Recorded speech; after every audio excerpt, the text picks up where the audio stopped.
When I first moved to the countryside, all I wanted was peace and quiet. My property sat on a stretch of land that bordered a small river. The water often overflowed during heavy rains, flooding the fields and even damaging roads. To protect my land, I invested my own savings to build a private dam.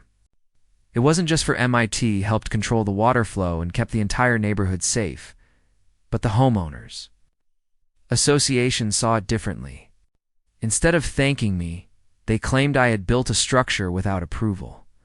They sent me letters filled with threats, finally slapping me with a massive fine, $250,000.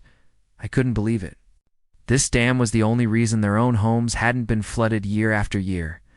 I tried to reason with them. I showed them receipts, permits, and even photographs proving the dam was built legally and safely. But they were stubborn. The HOA president, a man who seemed to thrive on power, said, "If you don't take it down, we'll take you to court and bankrupt you." After weeks of fighting, I realized I was wasting my breath. So, I made a decision. I called in my crew, and we carefully dismantled the dam piece by piece. I didn't shout, didn't argue.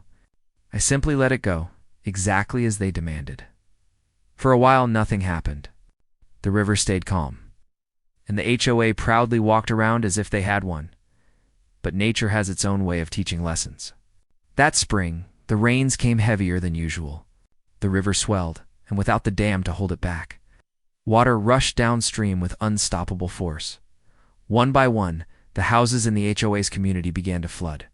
Lawns disappeared under murky water, basements filled, and entire streets looked like canals. The same president who fined me for ruining the neighborhood now stood in knee-deep water, shouting at county workers to help. Meanwhile, my property, sitting on slightly higher ground, remained dry. The irony wasn't lost on me. They had fined me for trying to protect them, and in their arrogance, they destroyed the very safety net that had kept them afloat. I didn't celebrate their loss.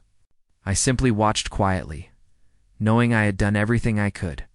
Sometimes life doesn't need revenge, it just needs patience. And in this case, the river itself delivered the final judgment. For more interesting and heart-touching stories, hit the subscribe button now.